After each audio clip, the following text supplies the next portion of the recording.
Sir నిన్న ఏదైతే దేశం మొత్తం ఎదురు చూసిన రియాగ్నేషన్ బిల్లు కానీ అటు పక్కన ఎంతోమంది మహిళలు ఎదురు చూసిన మహిళా బిల్లు మళ్ళీ ఆ, పాస్ కాకుండానే వాయిదా పడింది. దాన్ని ఎలా చూడటం నిజంగానే ఎవరు దీన్ని వెనక్కి పంపించడానికి కారణం ఎవరు అంటారు? దానికి అసలు ఏం జరిగిందంట? కేంద్ర ప్రభుత్వం హడావిడిగా ఈ బిల్ తీసుకురావడం, మహిళా రిజర్వేషన్ బిల్తో పాటు డీలిమిటేషన్ బిల్ని కూడా అటాచ్ చేసి పార్లమెంట్లో పెట్టడం రెండోది.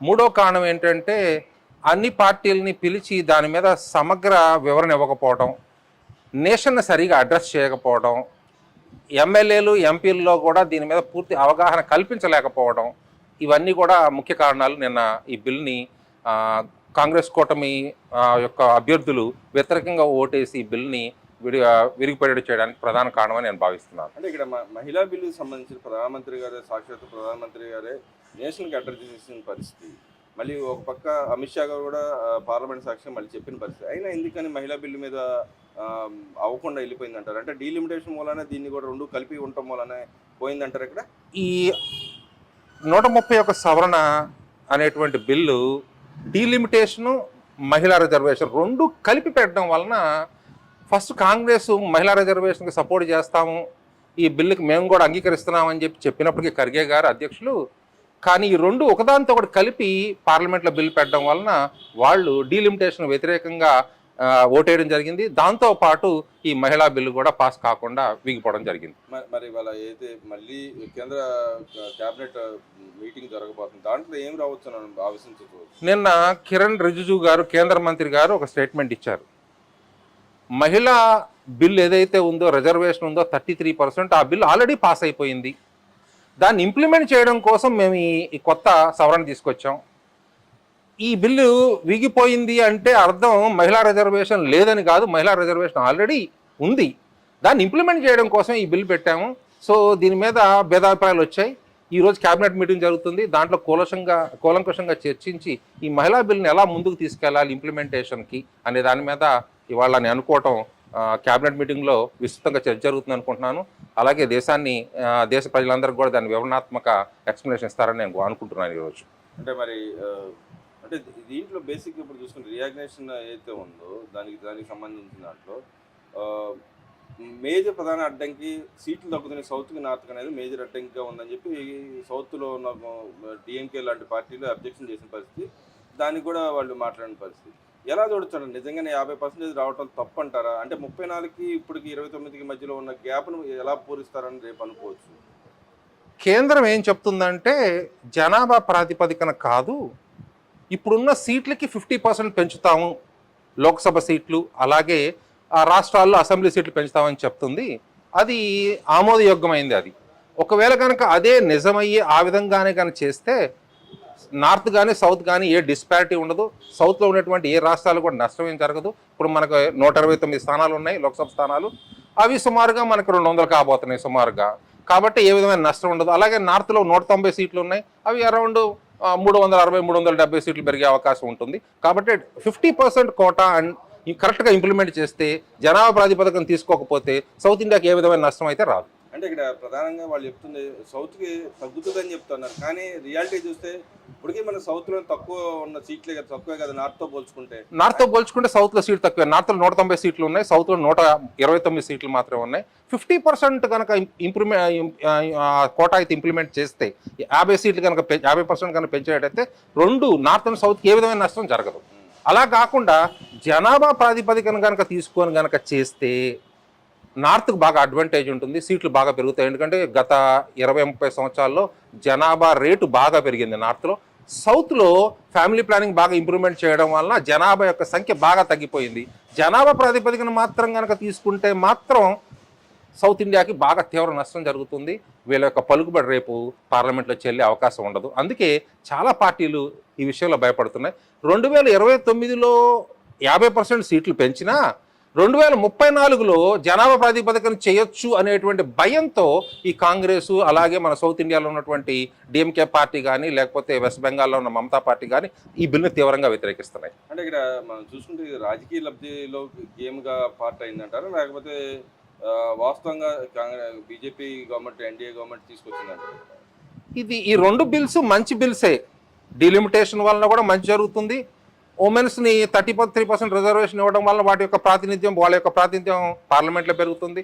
వాళ్ళ యొక్క సమస్యల్ని, వాళ్ళ యొక్క రిప్రజెంటేషన్ని బాగా పెంచుకోవచ్చు లోక్సభలో కానీ లేదా అసెంబ్లీలో కానీ. కానీ ఇంత హడావిడిగా ఈ 5 రాష్ట్రాల ఎలక్షన్ ముందు హడావిడిగా సరిగా సంపూర్ణంగా విశ్లేషించకుండా ఈ బిల్లు పెట్టడం అనేది ఒక రాజకీయ ఎత్తుగడగానే ప్రతిపక్షాలు భావిస్తున్నాయి. కొంతమంది ప్రజల అభిప్రాయం కూడా ఏంటంటే ఇంత హడావిడిగా చేయడం ఈ క్రెడిబిలిటీ పొందడం కోసం ఈ 5 రాష్ట్రాల ఎలక్షన్స్లో ఓట్ బ్యాంక్ని గెయిన్ చేసుకోవడం కోసం చేస్తున్నారు అనేది అభిప్రాయం ఉంది. అంటే ఇక్కడ వీళ్ళ ఆరోపణ అది కానీ బీజేపీ ఆరోపణ మాత్రం మేము ఆల్రెడీ ముందే చెప్పుంచాం కదా, మేము పలానా బిల్లు పెడుతున్నాం అని చెప్పే విషయం చెప్పుంచాం కదా, హడావుడే ఉందని వాళ్ళు మాట్లాడచ్చు కదా. ఇక్కడ అంటే బీజేపీ లెడ్ ప్రభుత్వం, ఎన్డీఏ ప్రభుత్వం చెప్పడం ఏంటంటే మేము దీని గురించి వివరించామని చెప్తున్నారు. కానీ దాంట్లో చాలా అబ్జెక్షన్స్ ఉన్నాయి, చాలా క్లారిటీ లేదు అనేది అపోజిషన్ పార్టీస్ యొక్క అభిప్రాయం. ఏవైతే క్లారిటీ లేని విషయాలు ఉన్నాయో అవి వీళ్ళు అపోజిషన్ వాళ్ళు అరైజ్ చేస్తే, వాళ్ళు కనుక నివృత్తి చేస్తే ఈ బిల్ని ముందుకు తీసుకెళ్ళచ్చు. అదేవిధంగా డీలిమిటేషన్లో యాక్చువల్గా అంతకుముందు కమిటీలో ఎవరైతే ఉన్నారో మెంబర్లు ఉన్న వాళ్ళకి ఏం ఓటింగ్ హక్కు ఉండదు, ఓన్లీ చైర్మన్ ఆ లెవెల్లో ఉన్న వాళ్ళకి వాళ్ళ వరకు హక్కు ఉంటుంది అని చెప్పి గతంలో చేసిన డీలిమిటేషన్ వ్యవహారంలో మనం చూసిన పరిస్థితి. ఇప్పుడు వీళ్ళు మార్చమని దానికి మార్చలేదు కాబట్టి ఇలా అయ్యి ఉండొచ్చు అంటారా? అంటే యాక్చువల్గా ఈ డీలిమిటేషన్ కమిషన్ని ప్రెసిడెంట్ అపాయింట్ చేస్తాడు విత్ స్పెషల్ యాక్ట్తో. రిటైర్డ్ జడ్జి, అలాగే state election commissioners, central election commissioner మెంబర్లుగా ఉంటారు. వాళ్ళకు కూడా ఓటింగ్ సిస్టమ్ పెట్టి, అలాగే ఏదన్నా అబ్జెక్షన్స్ ఉంటే కోర్టులో సవాల్ చేసే విధంగా కనుక ఉంటే అందరికీ సమప్రాధాన్యత ఓటింగ్ ఇవ్వగలిగితే ఈ కమిషన్ యొక్క శాంక్టిటీ బాగుంటుంది అనేది ప్రజలకు అభిప్రాయం, అలాగే రాజకీయ నాయకుల యొక్క అభిప్రాయం. ఆ ఓటింగ్ ఇస్తేనే బాగుంటుంది అనేది నా అభిప్రాయం. మరి ఇక్కడ రేపొద్దున మరి వీళ్ళు కనుక ఆ ఓటింగ్ ప్రస్తావన తీసుకొస్తే రేపు మళ్ళీ బిల్ పాస్ అయ్యే అవకాశం ఎంత మాత్రం ఉంటుంది, ఎప్పుడు లోపల పెట్టగలిగే అవకాశం ఉందంటారు? ఇక్కడ ఈ 2029 ఎలక్షన్కి అయితే అవకాశం అయితే కనిపించట్లేదు. మేబీ 2034 2034కి మళ్ళీ ఈ బిల్ తీసుకొచ్చి అప్పుడు ఇంప్లిమెంట్ అయ్యే అవకాశం ఎక్కువ కనిపిస్తుంది. అంటే అప్పుడు మరి మళ్ళీ జనాభా ప్రాతిపదికన మళ్ళీ ఏ క్రైటీరియా 2011 తీసుకుంటారా, ఇప్పుడు జరుగుతున్న సెన్సస్ ప్రకారం తీసుకుని ఎలా తీసుకోవచ్చు అంటారు? అప్పుడు ఇదే కాంగ్రెస్ ప్రభుత్వం 2009లో ఈ డిలిమిటేషన్ ప్రాసెస్ తీసుకొచ్చింది. అప్పుడు నెంబర్ ఆఫ్ సీట్లు పెంచలేదు కానీ పరిధులను మాత్రం మార్చింది, అస్తవ్యస్తంగా మార్చింది. దానికి ఒక చిన్న ఎగ్జాంపుల్ చెప్తాను మీకు. మల్కాజ్గిరి కాన్స్టిట్యున్సీ తీసుకుంటే సుమారుగా 32 లక్షల ఓటర్లు ఉన్నారు. అలాగే గాజియాబాద్ ఉత్తరప్రదేశ్ తీసుకుంటే అరౌండ్ 28 నుంచి 30 లక్షల మంది ఓటర్స్ ఒక లోక్సభ కాన్స్టిట్యున్సీ. చాలా కాన్స్టిట్యున్సీస్లో 5 లక్షల ఓటర్లే ఉన్నారు ఒక లోక్సభకి. ఎంత డిస్పారిటీ ఉందో చూడండి. డీలిమిటేషన్ అనేది బిల్లు మంచి బిల్లు, దాన్ని తీసుకురావడం వలన సమ ప్రాధాన్యత కలుగుతుంది లోక్సభలో కానీ అసెంబ్లీలో కానీ. ఆ బిల్లు కనుక నిక్కచ్చిగా రూల్స్ అండ్ రెగ్యులేషన్స్ ప్రకారం చేస్తే డెఫినెట్గా ఇది చాలా మంచి bill. As early as possible తీసుకొచ్చి ప్రజలకి సమ ప్రాధాన్యత ఇచ్చి నెంబర్ ఆఫ్ సీట్స్ పెంచి ఇది ప్రజల యొక్క అభిష్టాలకు అనుగుణంగా ప్రభుత్వాలు పనిచేసే విధంగా ఉపయోగపడుతుంది నా అభిప్రాయం. అంటే ఇక్కడ నార్త్ సౌత్ అనేది గతంలో నుంచి జరుగుతున్న చర్చ, ఇప్పటికైనా కనీసం దాంట్లో మార్పులు చేర్పులు వచ్చే అవకాశం ఎంత మాత్రం ఈ గవర్నమెంట్ ఇనిషియేటివ్ తీసుకోవచ్చు అంటారు? నాకు తెలిసినంత వరకు ఈ డిస్పారిటీ కంటిన్యూ అయ్యేటే కనిపిస్తూ ఉంది. 2034లో దీన్ని తీసుకొచ్చిన, ఆ ఎలక్షన్ తీసుకొచ్చిన 2026 2027 సెన్సస్ ఆధారంగానే తీసుకుంటే నార్త్లో ప్రజల్లో జనాభా సంఖ్య ఎక్కువ, డెఫినెట్గా వాళ్ళకి ఎక్కువ సీట్లు వస్తాయి. సౌత్లో జనాభా చాలా తక్కువ సీట్లు వస్తాయి. No doubt south north disparity అయితే వచ్చేది, ఇదైతే రూపుమాపేటట్టు కనిపించట్లేదు. మరి గవర్నమెంట్లో ఇప్పుడు కొత్తగా ఈ మన స్టేట్ గవర్నమెంట్ ఏమన్నా పిల్లల్ని ఎక్కువ మంది కానమని చెప్పి మరి ప్రతిపాదించింది. మరి దాని పరిస్థితి ఏంటంటారు? నిజంగానే ఆ దిశగా అడుగులు పడతాయి అంటారా? సార్, ఇవాళ మిడిల్ క్లాస్ నుంచి హయ్యర్ మిడిల్ క్లాస్ వరకు, లేదా ఎవరైతే బిలో పావర్టీ లైన్ ఉన్న వాళ్ళందరూ కూడా వీ హ్యావ్ టు అనేటువంటి ఆ సిద్ధాంతాన్నే ఫాలో అవుతున్నారు. ప్రతి కుటుంబం కూడా చదువుకున్న ప్రతి కుటుంబం కూడా ఏం ఆలోచిస్తుందంటే పిల్లలకి మంచి విద్య అందించాలి, ఆరోగ్యంగా ఉండాలి, మంచి ఫెసిలిటీస్ ఇవ్వాలి, వాళ్ళకి లగ్జరీస్ అందించాలని కోరుకుంటున్నారు. 2 కాదు 3 4 కనమంటే కనే స్థితిలో ఇప్పుడు ప్రస్తుత పరిస్థితులు అయితే లేదు. దాన్ని ఎవరు కూడా ఈ ఇంప్లిమెంట్ చేయడానికి ముందుకు రారు. అందరూ కూడా చిన్న కుటుంబం, సంతోషకరమైన కుటుంబం అనేటువంటి ఆ భావంతోనే ఉంటున్నారు. అదే విధంగా ఈ another 50 years or 100 years continue అవుతుంది. ఇంకా జనాభా తగ్గించుకునే ఆలోచనలో ఉన్నారు. ఇప్పుడు యువత యొక్క ఆలోచన ఏంటంటే 1 or none ప్రిన్సిపల్ మీద ఉన్నారు. అంటే చాలా మంది యువత కూడా పెళ్లికి సుముఖంగా లేరు, మాకు పలానా ఈ ఫెసిలిటీస్ ఉంటేనే మేము చేసుకుంటాం అనే స్థితికి చేరిపోయిన పరిస్థితి మహిళల్లో కానీ పురుషుల్లో కానీ. లైఫ్లో బాగా సెటిల్ కావాలి, బాగా డబ్బు సంపాదించాలి, లగ్జరీ లైఫ్ లీడ్ చేయాలి, వెల్ సెటిల్ అయిన తర్వాత చేసుకుందాం, సింగిల్గా ఉంటేనే బెస్ట్ అనేటువంటి ఆలోచనతో ఇప్పుడు యూత్ ఉన్నారు. వాళ్ళని ఈ సైకాలజిస్టు అలాగే కౌన్సిలర్స్ వాళ్ళని ఎడ్యుకేట్ చేయాల్సిన అవసరం ఉంది. కుటుంబ వ్యవస్థ ఎంత అవసరమో ఈ సమాజానికి ఎక్స్ప్లెయిన్ చేయాల్సిన అవసరం అయితే, అవగాహన కల్పించాల్సిన అవసరం అయితే ప్రభుత్వానికి ఉంది, అలాగే సైకాలజిస్టులది ఉంది, అలాగే ఈ మోటివేటర్స్ పర్సనాలిటీ డెవలప్మెంట్ వాళ్ళు కూడా వాళ్ళని ఎడ్యుకేట్ చేయాల్సిన అవసరం అయితే ఎంతో ఉందని నేను భావిస్తున్నాను. ఇక్కడ మనం చూసుకుంటే ఉమ్మడి అయితే కుటుంబ వ్యవస్థ విచ్ఛిన్నం అయిపోయిన తర్వాత మళ్ళీ దాన్ని మళ్ళీ వెనక తీసుకురావడం ఎంత మాత్రం సాధ్యం అవుతుంది అంటారు? ప్రస్తుత పరిస్థితుల్లో మళ్ళా జాయింట్ ఫ్యామిలీస్కి వెళ్ళేదైతే చాలా కష్టతరమే అనిపిస్తుంది. అది ఒక ముగిసిన శకం అనుకోవచ్చు మనం.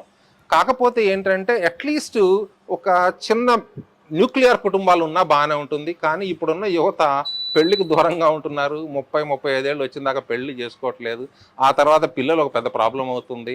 అలాగే ఈ భార్యాభర్తల మధ్య పొరపచ్చాలు వచ్చినప్పుడు పెద్దవాళ్ళు ఇంట్లో లేకపోవడం వలన, వాళ్ళని సరిచేసి సరి చెప్పేవాళ్ళు కూడా లేకపోవడం వలన ఈ కుటుంబ వ్యవస్థ చిన్నాభిన్నం అవుతుంది.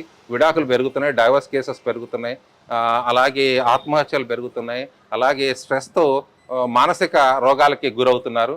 సో ఇప్పుడున్న పరిస్థితుల్లో అయితే మళ్ళీ జాయింట్ ఫ్యామిలీస్కి వెళ్తాయి అనేటువంటి ఆలోచన అయితే నా దృష్టిలో అయితే కనిపించట్లేదు. ఇక్కడ ప్రధానంగా మేజర్ అడ్డంకి ఏంటంటే ఆర్థిక అసమానతలు, ఏదైతే సంపాదన అనేది మెయిన్ అడ్డంకి, ప్లస్ దానికి తగ్గట్టుగా మన జీతపత్యాలను బట్టి సొసైటీలో మనం ఏదైతే పిల్లల్ని కనిన తర్వాత కూడా వాళ్ళని పెంచి పోషించాలన్నా కూడా ఆర్థిక భారాలు మెయిన్ అడ్డంకిగా మారుతా ఉన్నాయి. దాని పరంగా వీళ్ళు గవర్నమెంట్లు ఉచితాలు ఇస్తా వస్తున్నాయి తప్పితే శాశ్వత పరిష్కారాలు ఆలోచించిన పరిస్థితిలో రాష్ట్ర ప్రభుత్వాలు, కేంద్ర ప్రభుత్వాలు కానీ ఉన్నాయి. దాన్ని ఎలా సమర్థవంతంగా వీళ్ళు అధిగమించాలి అంటారు? ఇప్పుడు అప్పులు అయితే తెస్తా ఉన్నారు, మళ్ళీ మన మీద పడతా ఉంటుంది, ప్రజల మీద పడతా ఉంటుంది. దాన్ని తీర్చాలి ఒక బాధ్యత. అన్ని రేట్లు పెరిగిపోతా ఉన్నాయి. దాన్ని ఎలా ఇంప్లిమెంటేషన్ చేయగలరు అంటారు వీళ్ళు? ఇప్పుడు మన దేశం ఆర్థిక పరిస్థితి $3 trillion పైన ఎదుగుతూ ఉన్న తరుణంలో ఇలాంటి అసమానతలు పెరుగుతూ ఉంటే ఎప్పటికి మనం ఈ లెవెల్కి పెరుగుతూ ఉంటారు? సమాజంలో అసమానతలు అనేవి యుగాల నుంచి వస్తూ ఉంది. మన ప్రభుత్వం తరపున వచ్చేటువంటి పథకాలన్నీ కూడా బిలో పవర్టీ లైన్ ఉన్న వాళ్ళకే రీచ్ అవుతున్నాయి. వాళ్ళే ఈ పథకాలు పొందగలుగుతున్నారు. మిడిల్ క్లాసు, అప్పర్ మిడిల్ క్లాస్కి అవి అందుబాటులో ఉండట్లేదు. వాళ్ళు అటు కాకుండా ఇటు కాకుండా నలిగిపోతున్నారు. అలాగే వాళ్ళు వెళ్ళి గవర్నమెంట్ స్కూల్లో వాళ్ళ పిల్లల్ని చదివించే పరిస్థితి లేదు. అలాగే పెద్ద కార్పొరేట్ కాలేజీలో చదివించే పరిస్థితి లేక 2 సైడ్ నుంచి నలిగిపోతున్నారు. రెండోది వైద్యం కూడా చాలా కాస్ట్లీ అయిపోయింది. కాస్ట్ ఆఫ్ లివింగ్ పెరిగింది.